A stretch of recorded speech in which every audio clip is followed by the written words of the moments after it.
But welcome to, I'm glad you made it. Glad you're here. And so I am Sarah Kirschbell. I'm the coordinator of museum engagement and outreach. And today's lecture is Illuminating New York, Edward F. Caldwell and Company, Inc. So this is part of our regular Tuesday Talk series, if this is your first time joining us. And it highlights topics related to the DAR museum collections, from DAR decorative arts to the American social history and best practices in object preservation. Every Saturday, we have a family activity from 10 to 2. This month, it's weaving. And our next Tuesday talk is going to be on April 8th. We'll have our own William Strollo, curator of exhibitions, presenting on the exhibition that he is just opening called Fighting for Freedom, Black Craftspeople and the Revolution. And so without further ado, let me introduce you to our speaker today. Patrick Sheary serves as curator of furnishings and historic interiors for the DAR Museum, where he's responsible for the furniture, ceramics, glass, mechanical objects, silver, and rare books in a collection of objects dating from the 17th to the 19th centuries.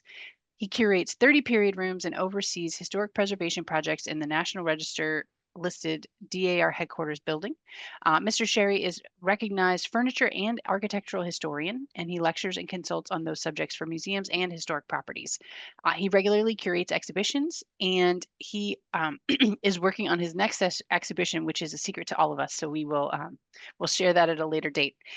But his writings include a comprehensive catalog of DAR museum furniture collections, and his current work includes 2 articles relating to the period rooms and another about early electric cooking appliances. He earned his Master of Arts in Museum Studies from the George Washington University and a Bachelor's of Arts in History from Keene State College in Keene, New Hampshire. So I will turn it over to Mr. Patrick Sheary. Thank you for joining us. Thanks, Sarah. I hope everybody can hear me. And so, yay. So I'm gonna thank you, Sarah, for that lovely introduction. I'm gonna delete my video, my picture for the moment, so that you can all pay attention to the slides as I begin the presentation. And so thank you all for coming today and listen to me discuss one of my favorite research topics about the New York City lighting manufacturer Edward F. Caldwell & Co. Incorporated. I'm mostly going to refer to it from hitherto on as just either Caldwell or E.F. Caldwell, because it gets a little long-winded. Anyway, this lecture is an expanded version of one that I gave to the Yale Club, which is why we're starting here with the facade of the Yale Club, which is very beautiful, and also, but you'll be seeing a bit more details about the Yale Club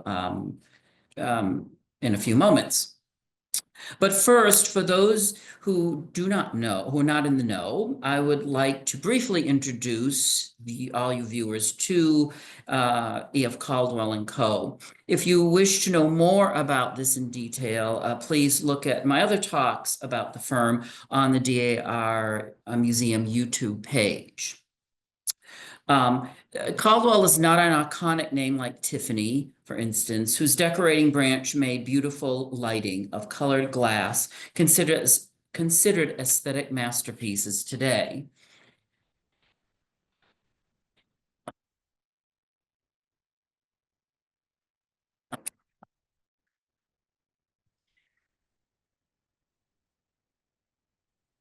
Sorry.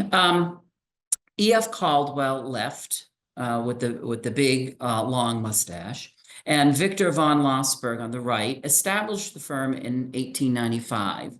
It became one of the most important lighting manufacturers in the nation. They supplied electric lighting and accessories both nationally and internationally.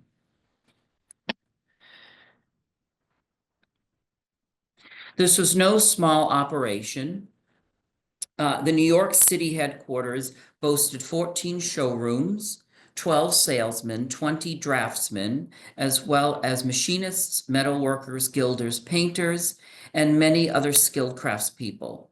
There was even a museum of historic lighting and a large reference library. Caldwell occupied 3 buildings at 36 to 40 West 15th Street, which was designed by McKim, Mead & White in 1901. And that's the New York tax picture from 1940 on the left with the tall buildings. which does, by the way, still stand today in case any of you want to know. And it's been converted into a cooperative apartment building.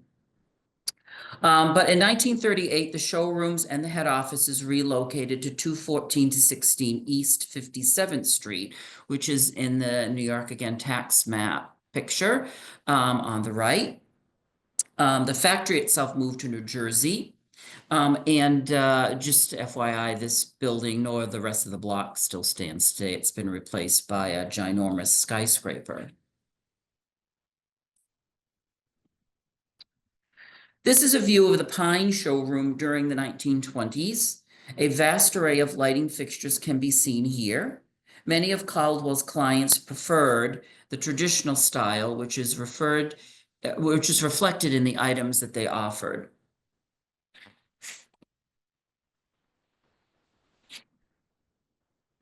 This slide, this slide shows the showroom that representing Caldwell's entrance into modernism, beginning in the late 1920s.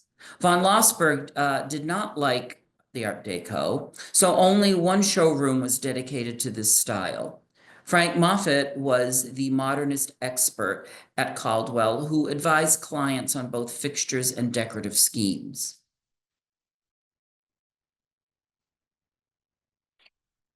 These pages from a photo binder represent a collection of over 50,000 images now preserved at the Smithsonian Library's Cooper Hewitt collection.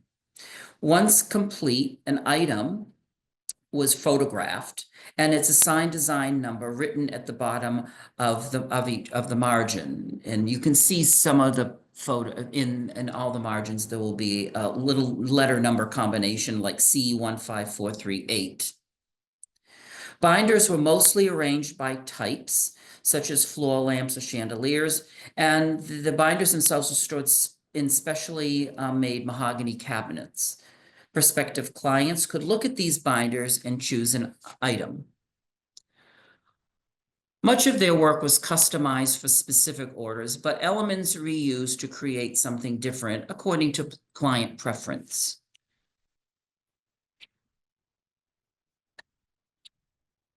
If required, a team of artists prepared detailed presentation drawings like these here.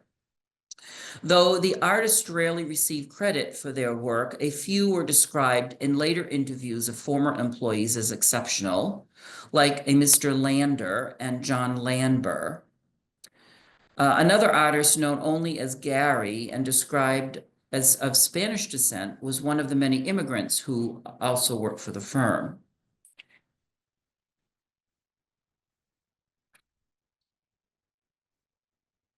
Caldwell used production drawings like these to aid in the fabrication department to make and assemble each item. They're much like architectural building plans. Caldwell used both traditional techniques like lost wax casting to make parts, but they also use newer technologies like galvanoplasty or electroforming. Galvano meaning electric and plasti meaning forming or molding. It was invented in the 1830s by Moritz von Jacobi in Russia. This electrocharged molding process allowed for making many exact copies of an original taken from a mold. Seen here are parts being made in the Galvano tanks. They also used photo etching, a controlled corrosion process used to make complex decorative motifs in very fine detail on the surface of metal. This process was suited to one of Caldwell's most popular decorative products, Champlavet. And what the image on the left, you can is the stencil for the photo etching process, and the acid etches out the design into the metal, and then the resulting depressions are filled with porcelain enamel, and you see the result on the right. And this is a cover from a letter book. And also, just FYI, this photo etching is still used today to make very delicate electronic parts. The firm worked with architects like Stanford White and decorators like Elsa de Wolfe to create harmonious designs. Caldwell's success came from blending this cutting-edge modern technology like electricity and production techniques with the classical ancient Greek and Roman styles in vogue at the time. One critic described their skill as, quote, setting the egg on end. The firm won many awards and patents. Distinguished clients found their way to the showrooms. And here you can see on the right, there is one of their many patents for an electric switch in a candle, in a fake candle. And on the right is, on the left is a framed award in calligraphy and handwritten and vellum. And then above that, the various medals. This particular item originally hung in the Caldwell showrooms. Though Caldwell made high-quality items, shifts toward modernism, mass production, and poor management in the post-World War II years brought an end to the firm in 1959. Being based in New York, it isn't surprising that the lion's share of items Caldwell made are located there. Caldwell supplied both lighting fixtures and accessories for many of the clubs, public buildings, and private residences in the city. This particular slide is Harvard Club. And Harvard Club, the three-story original building on the right was built in 1894, and the taller, I guess we could call it skyscraper addition, was added in 1915, and they were all designed by McKim, Mead and White.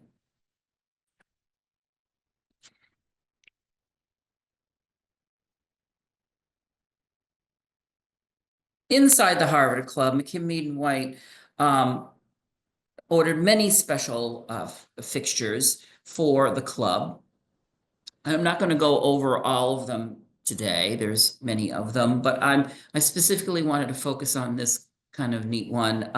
In this is the main lounge, and there's the large chandelier, as well as the sconces are made by the firm. But also what's kind of fun is the Spanish galleon fixture. Many of these show up in the design books, and on the left you'll see a black and white, the photo of that. But the Spanish galleon kind of suggested old world and in the new world and all that kind of stuff. It was a very popular motif in the early 20th century.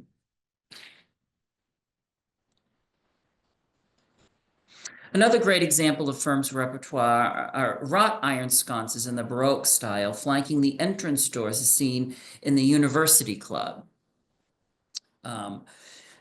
These were based on Italian antique originals, and the University Club was also designed by McKim, Mead and White in 1899.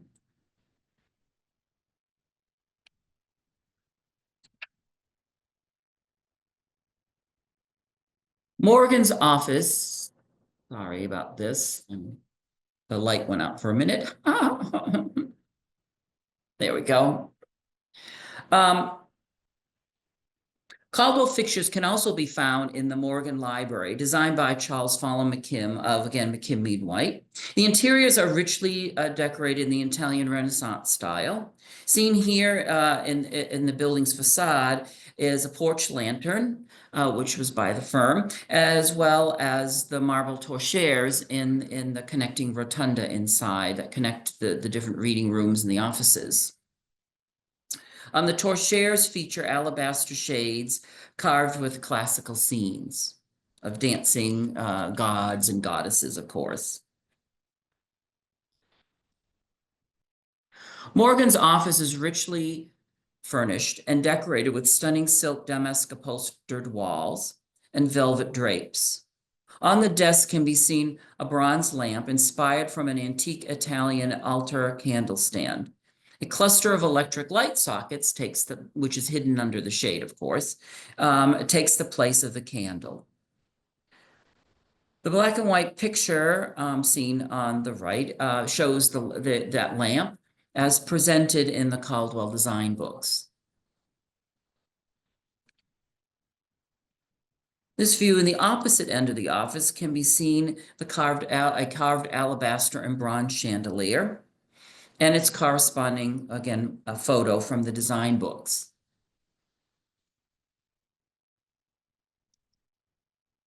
In the late 1920s, as mentioned before, Caldwell began designing items in the modernistic, as it was called then, or Art Deco style as we know it today. The Art Deco features fixtures at Radio City Music Hall and Rockefeller Center are perhaps the most famous in this, most famous items that they made in this style.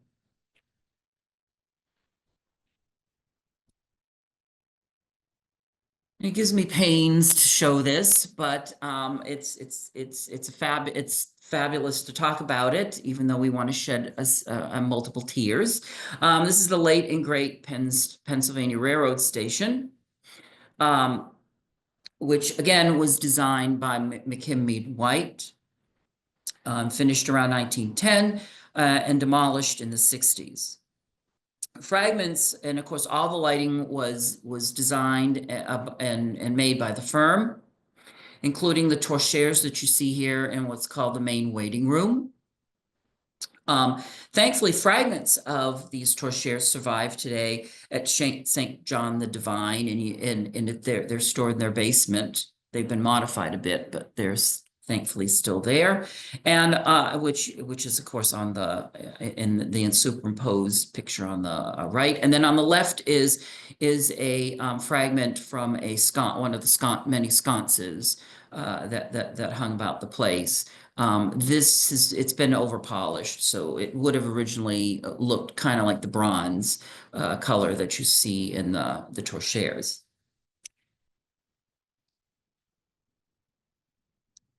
This chandelier, now at the Daughters of the American Revolution headquarters, called Memorial Continental Hall in Washington, D.C., originally came from 40 Wall Street.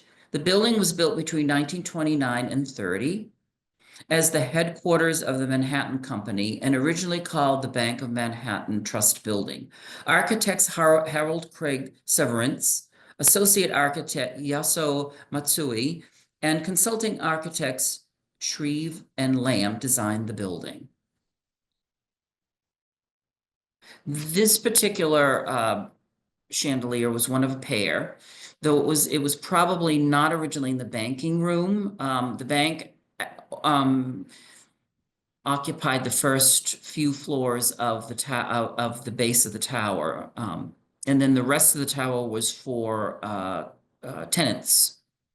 And so these chandeliers were probably originally in the tenant lobbies.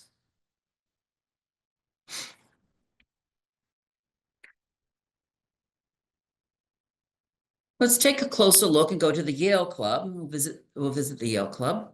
And Yale Club has many fine examples of Caldwell's work.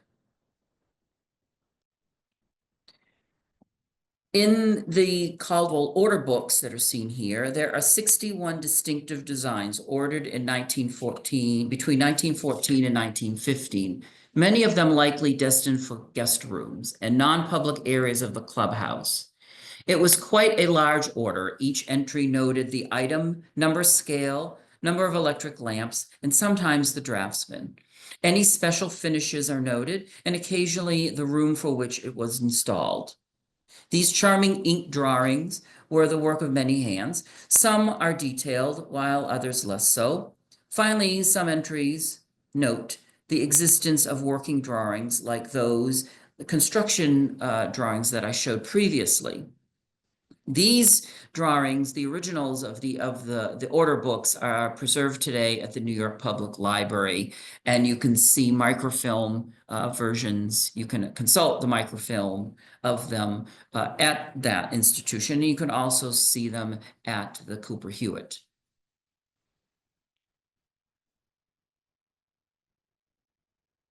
Caldwell Lighting greeted members and visitors to the club upon entry. In this early photo of the vestibule can be seen a lantern. This iron and bronze lantern featured wrought and cast iron leafages and scrolled elements. Textured glass panels softened the harsh electric light.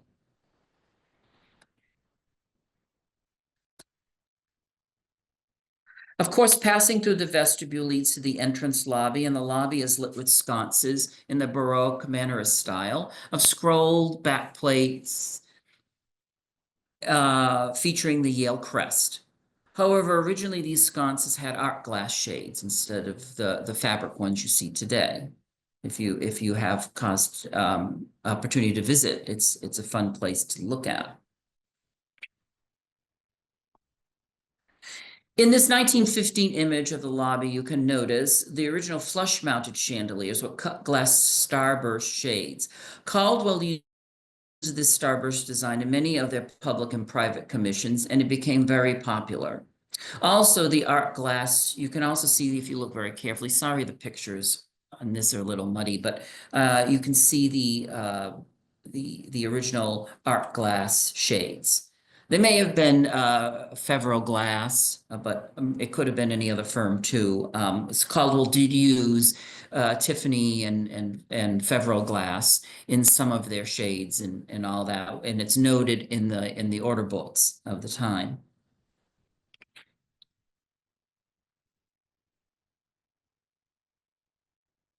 Pictured here is a carved wood and cast and wrought iron late Baroque style chandelier in the main stair hall at the Yale Club, and it features gilding as well as enamel painted color highlights.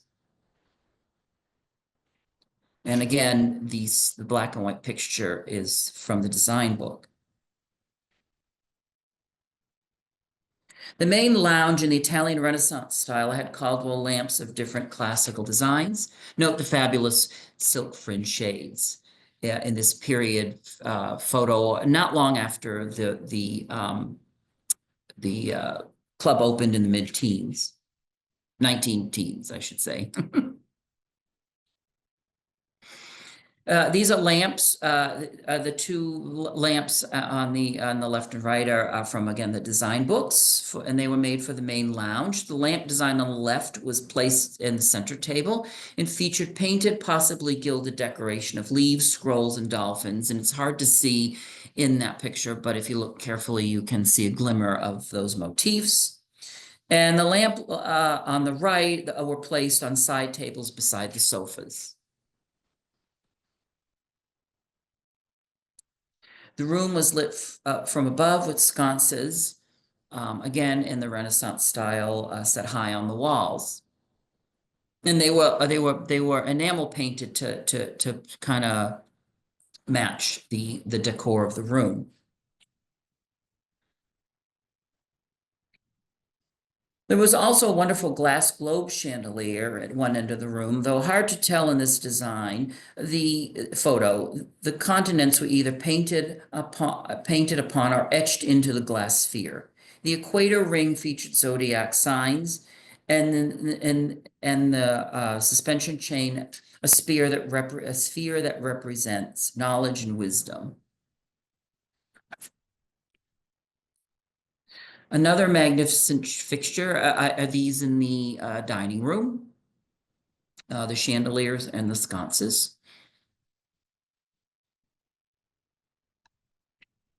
The library had many fixtures in the colonial revival style, like the table lamps with molded bases, the ceiling lights, sconces in a six-light chandelier way in the back. Many of these actually survive in place today. Called the Trumbull Room today by the club. This dining room then it was called a private dining room, had a set of matching yet understated fixtures, also in the Colonial Revival style, again complementing the scenic French wallpaper. Perhaps the most unusual of the original fixtures in the club is in the grill room, seen here in an early photo of it. Based upon Renaissance German antler chandeliers, this example with a female figure is called, you'll have to forgive my German, but I'm going to do the best that I can. Lusterwieberchen, or Little Woman Chandelier, to translate. Presence of these in the grill room is not surprising since its architecture recalls German beer halls of the period. And you can see wonderful picture of it on the lower right of the chandelier after it was restored. They were for many years off. They had been sold and were taken down by a decorator at some point, and then sold off. And then someone found them apparently in a warehouse, and Yale Club bought them back and had them restored and reinstalled them. So it's a wonderful success story there.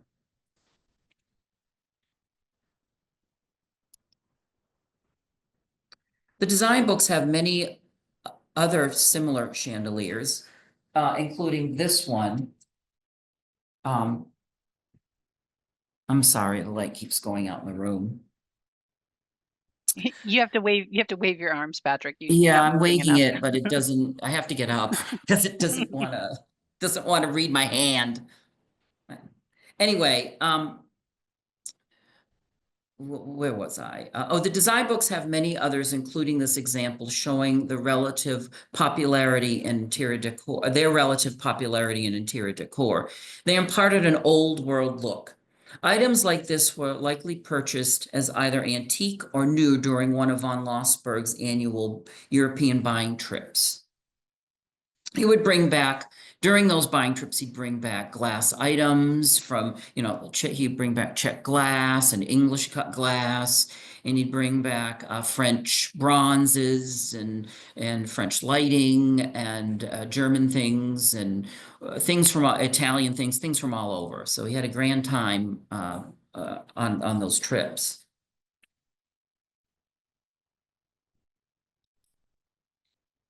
Other interesting fixtures in the grill room are the sconce, which is one of a pair that flank the fireplaces. Its design again complements the chandeliers. Smaller sconces having parchment shades with the Yale crust were installed in various locations around the balcony, as you can see here in the period picture, both period, the design and its original placement. And the staircase to the grill room also features a large lantern in the British arts and crafts style with decorated flowers, hearts, and a crown-inspired finial. Textured glass panels lessen the harshness of the electric light. Now that we visited Yale Club, let's step out of the Yale Club and go and visit our New York neighbors and go to and examine a few residences in the city. And wouldn't we be lucky to be invited to this place? This is the famous Astor Mansion at 845 Fifth Avenue, which of course doesn't stand today. But originally it was built as a duplex for Caroline Schermerhorn Astor, the widow of real estate heir William Blackhouse Astor Jr., and her son John Jacob Astor IV. Ooh, lots of words there, lots of name words. Anyway, designed by Richard Morris Hunt, construction began in 1894 and completed in 1896. Upon the death of his mother, John hired Karen Hastings, prominent social architects, to remodel the house.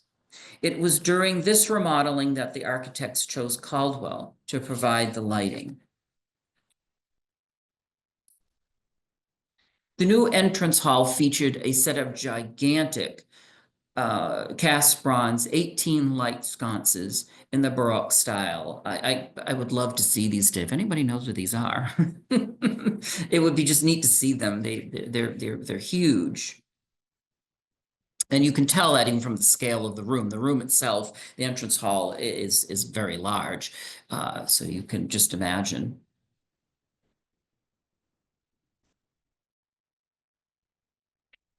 The remodeled dining room had many Caldwell fixtures, including the cut glass and bronze chandelier, as well as sconces and floor lamps or standards.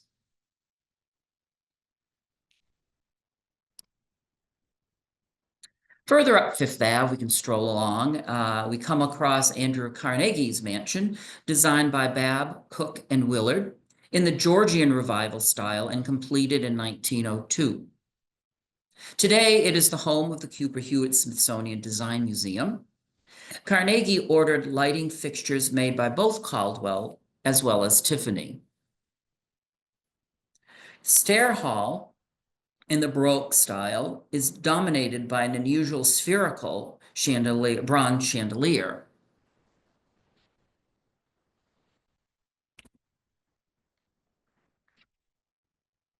The entrance hall is lighted by smaller matching pendant chandeliers and a wonderful statue of Mercury.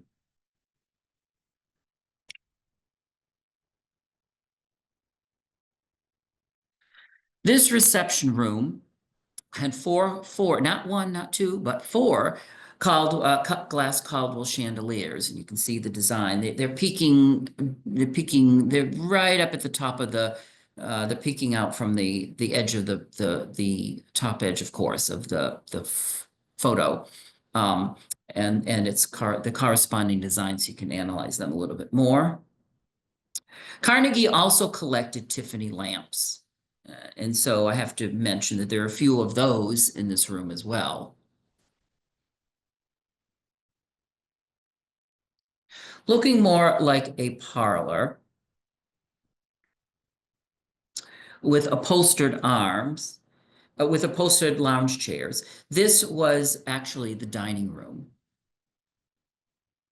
The dining room featured a Caldwell chandelier with cut glass beaded panels, and the sconces were also by the firm.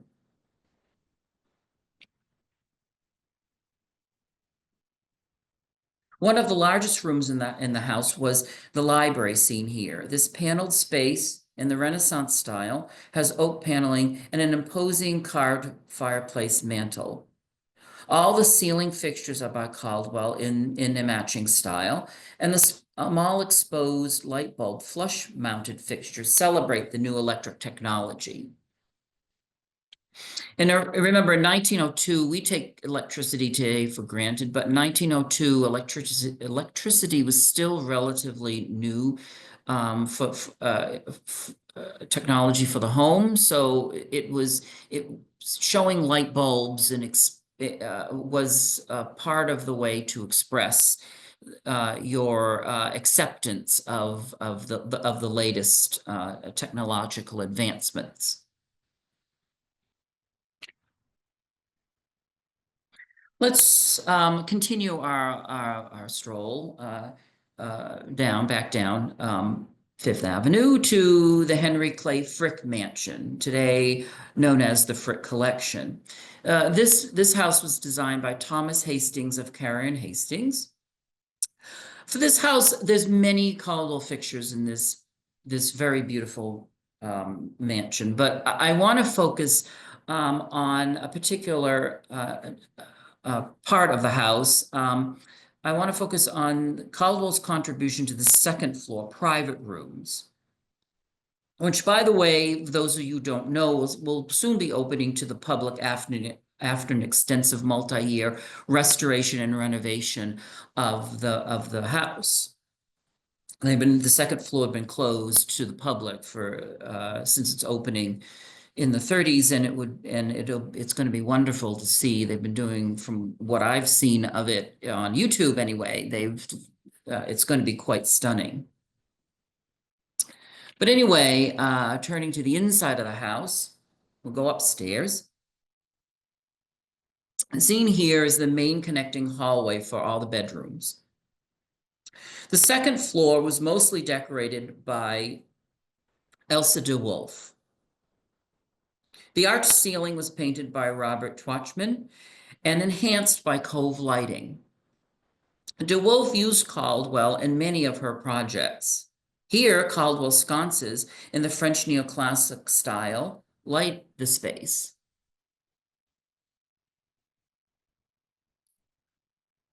The first room to see in this group is Adelaide Howard Child Frick's bedroom.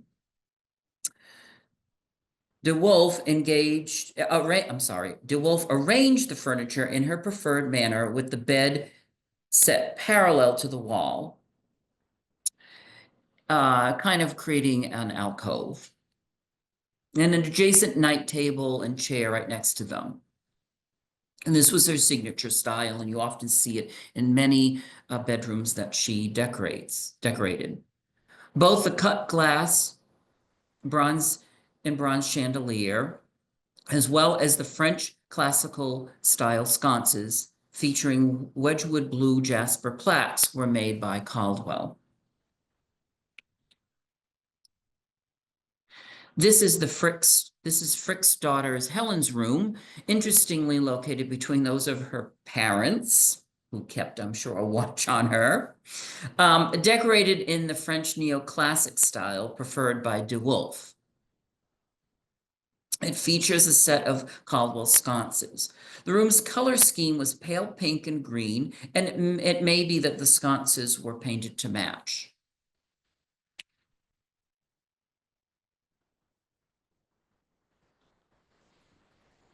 All the guest bedrooms featured Caldwell lighting as well, including this one. De Wolf preferred to use painted furniture and mirrors, as shown in this photo. This room was painted pale green, and the sconces, again, likely highlighted in that color to match the decorative scheme.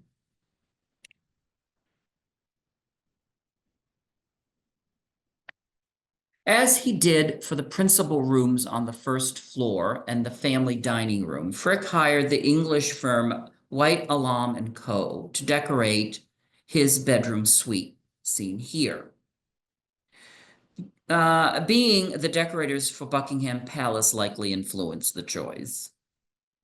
It was done in an English Rococo style with mahogany furniture and paneling. The Caldwell fixtures are silver-plated bronze with black highlights.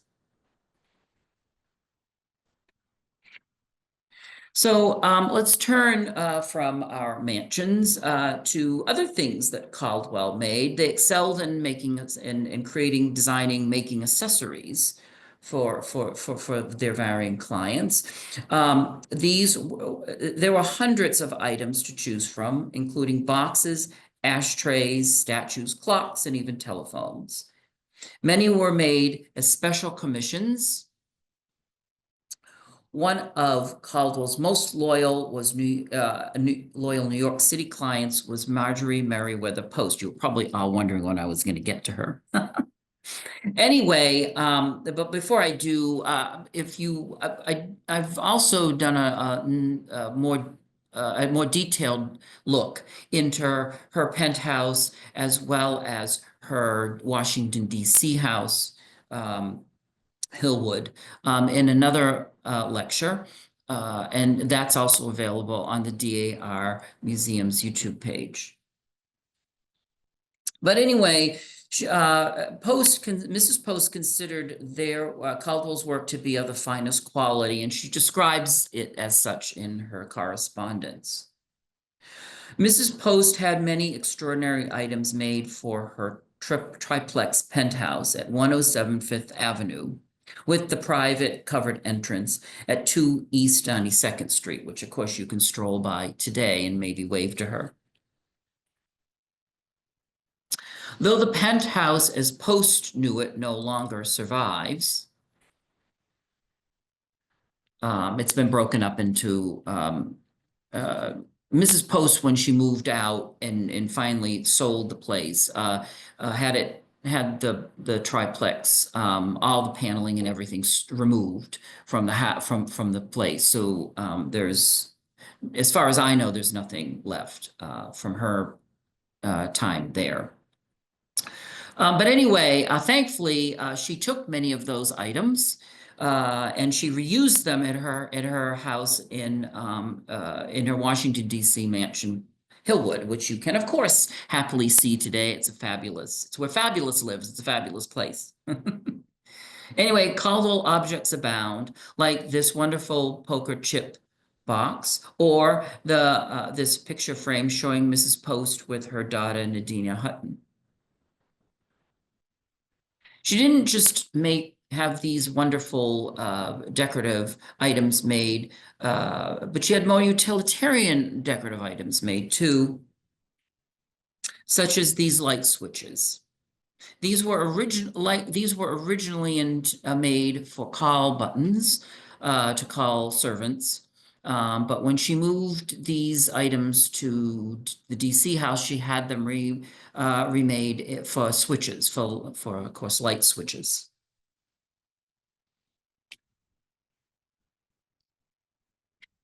This charming accessory explains itself. It is on Mrs. Post's bedroom door.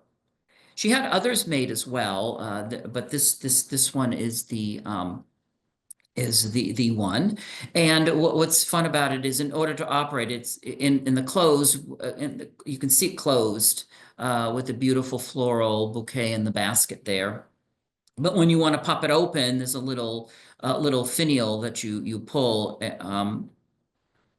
A little sphere there that you pull at the bottom, and the doors pop open. It's very nifty.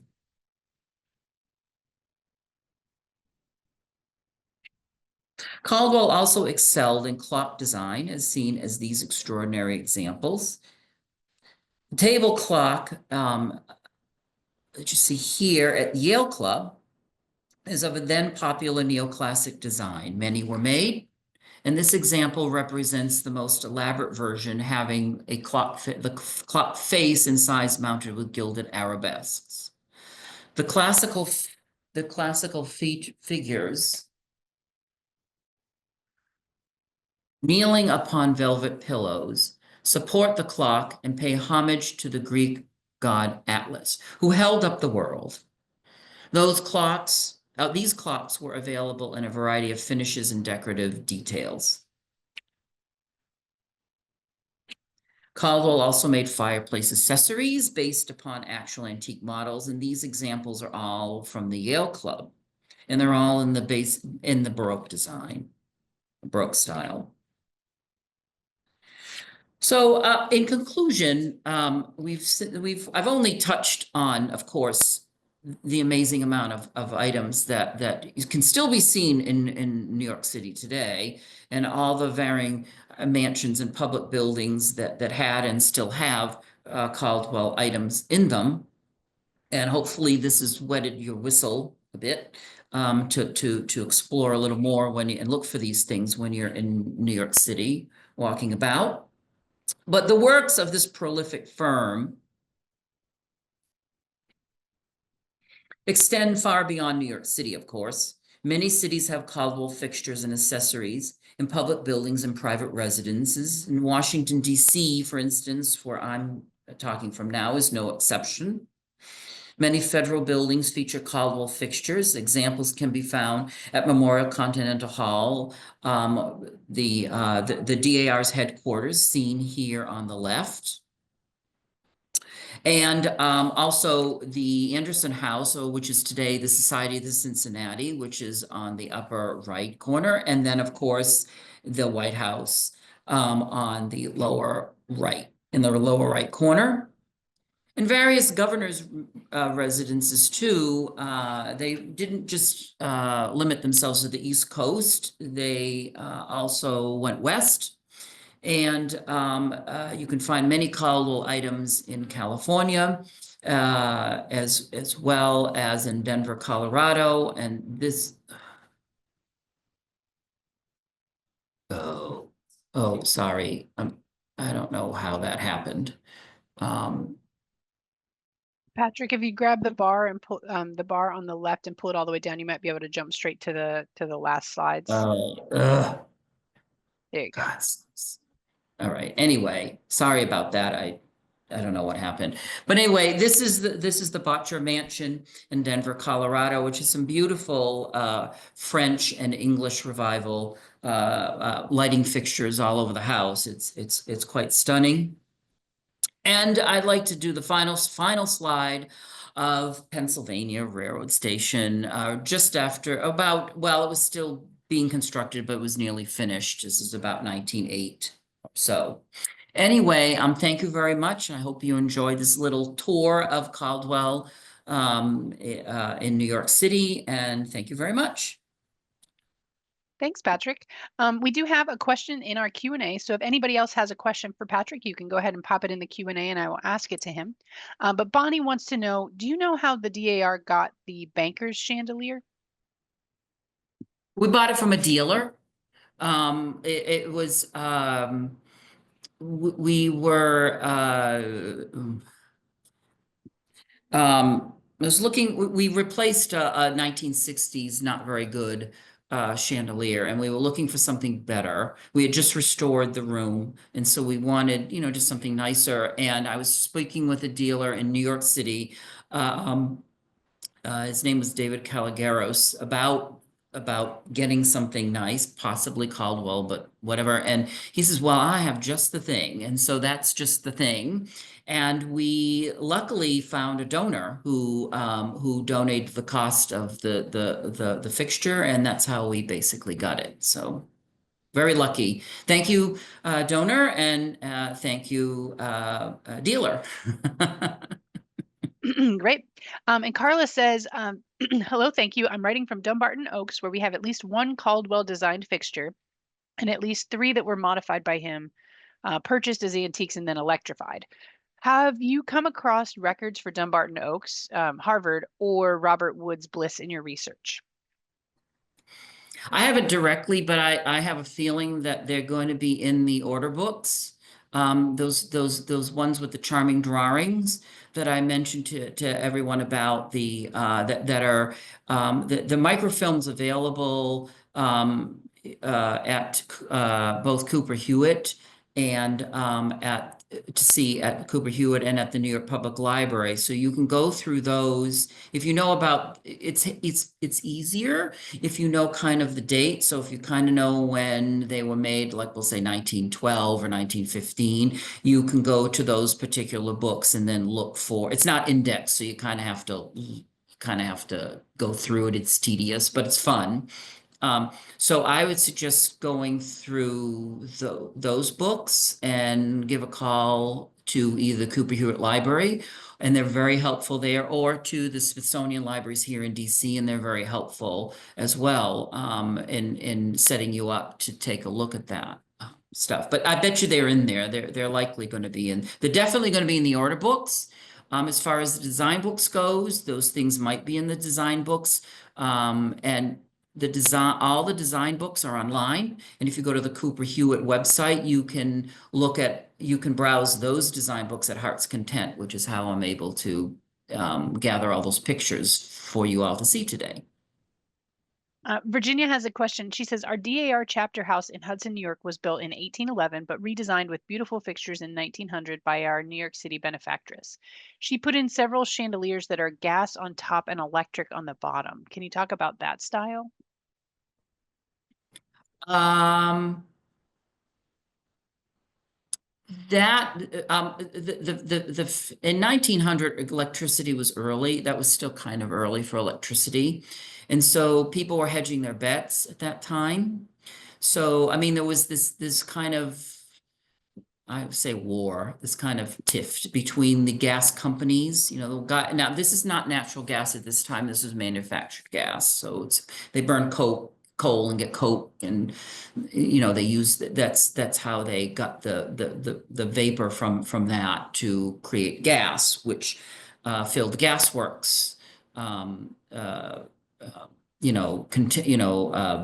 trying to think of the word, but the gigantic gas works. drums is all I can think of right now because I'm having a mental block. But anyway, so there was this big and electricity.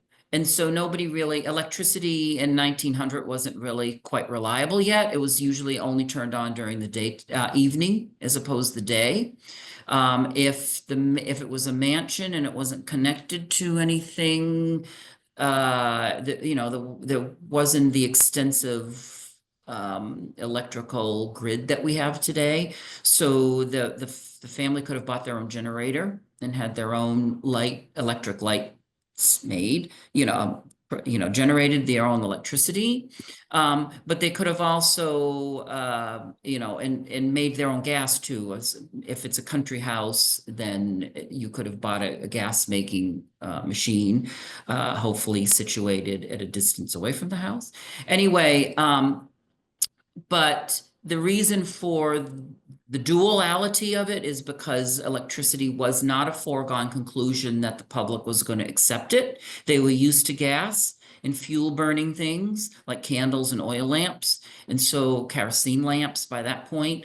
But it was also expensive, so you had to be pretty wealthy at that point to afford electricity in your home. So that's I think that's I'm trying to answer. I think that's what you're asking, like, why are they dual? And that's why they're dual. Caldwell didn't make that many gas fixtures. They made some. They're, but their clients, by the time they were making light fixtures, their wealthy clients were mostly wanting electricity. And in fact, Stanford White, who was one of their clients as well, ordered many electric fixtures from them to put in his townhouse in New York City. So there's not many examples in the catalogs from Caldwell of the dual fixtures. No, not very many. They just didn't do it much that I've been able to see. And you can usually tell, because you can see the gas, the gas parts, and there are very few. There are some, but very few of them. All right, that's all the questions that we have. So thank you everyone for joining us. Thank you, Patrick, for sharing this with us. And we'll adjourn for the rest of the day. Thank you. Yay. Thank you. Okay, Bye. take care, everyone. Bye.